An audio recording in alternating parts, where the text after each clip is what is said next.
We are interviewing Frank Drake. He's running for the 5th District in Minnesota, that's Minneapolis, for everyone that doesn't know. Frank, tell me what events you have coming up. Thank you, Tim. We have the prayer rally coming up this Saturday, which is going to be starting at the 4th Precinct in Minneapolis on 1925 Plymouth this Saturday, the 23rd at 4 p.m., and with a follow-up rally at Shiloh Church at 8 p.m. So you guys are going to start where they held the sit-in North Minneapolis, then walk down Plymouth Avenue to Shiloh Church this coming weekend. Right. This is a prayer walk to stop the violence, the gun shooting that's happening in North Minneapolis, and we encourage anyone that's in the area to come. What's the date on that? It's this Saturday, the 23rd. July 23rd, 2016. That's correct. Now tell us a little bit about you. How'd you get involved in politics, and why should I go out and vote and donate all my available money to Frank Drake? Thank you, Tim. Well, first of all, I got involved in politics because there was a need to take out Keith Ellison. He's been a candidate. He's been the congressman for 5 terms, and nothing's been accomplished on the north side, and especially in CD5. Why people should believe in me and contribute to my campaign is we are being outspent 250 to 1, and we are effectively mounting a grassroots campaign. We're going to the parades. We're getting on all the social media sites, and just like Rocky versus Apollo Creed, we are going to knock out the champ. Rocky. What would it benefit somebody who lives in the 5th District, Minneapolis, Plymouth, to have you as their congressperson? Okay, well, first of all, we will address jobs, housing, and education. 47% of the kids in North Minneapolis don't graduate, so we want to offer them a vocational skill so that they are meaningful to themselves and to society. Housing, we want to upgrade the housing stock from Plymouth all the way up to 694 so that people live in a minimum quality of housing and they can afford to own a house for the cost of what it costs to rent.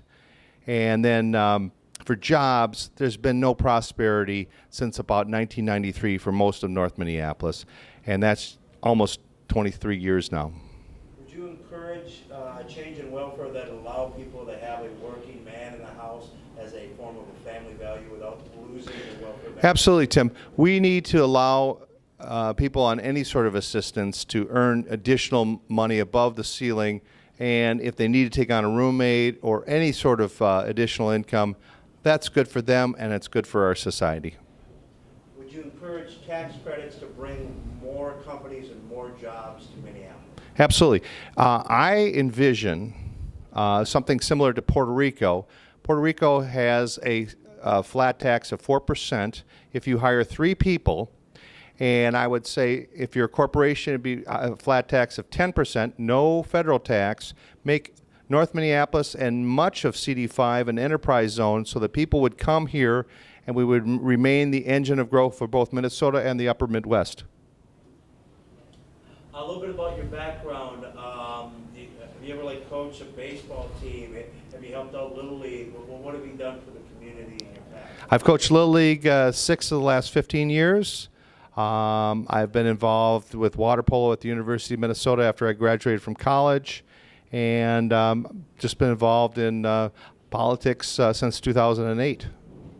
Would you encourage a revolution, some type of change in the Minneapolis educational system that would allow the people or kids to get a better education and adults to return to school so they can better themselves? Absolutely.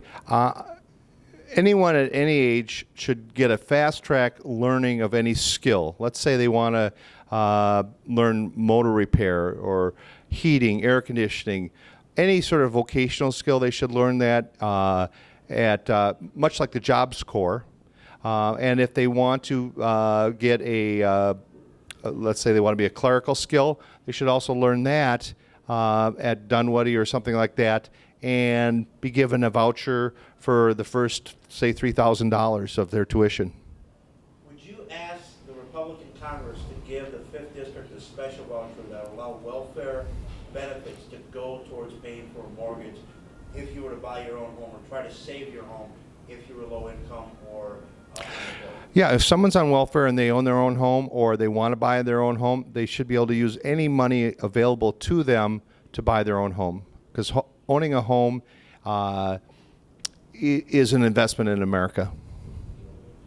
Do you think if a working man moves in with somebody on welfare, that should not count against her income, so she would lose her health care benefits, her food stamp benefits, her housing benefits? Would you encourage working families Right. to actually work?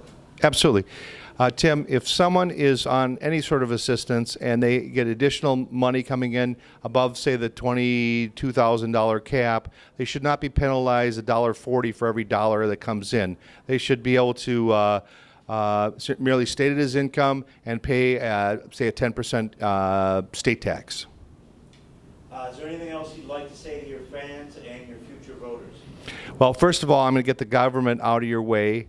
I think a lot of our urban cities, including the CD5, should be considered a disaster area and should be given emergency federal aid so that new money and new corporations come in immediately. Thank you very much. Oh, one last thing, Tim. There's this thing called the unlawful detainer, where people can't rent property because they've had a minor either they're a felon, they've gotten out of prison, they've had a domestic dispute, they are unable to rent a property for up to 7 years. If you've paid your price to society, you should be able to rent a property immediately. Thank you very much. You're watching Tim's TV, and we're with the next congressman from Minnesota, Frank Drake. Thank you, Tim.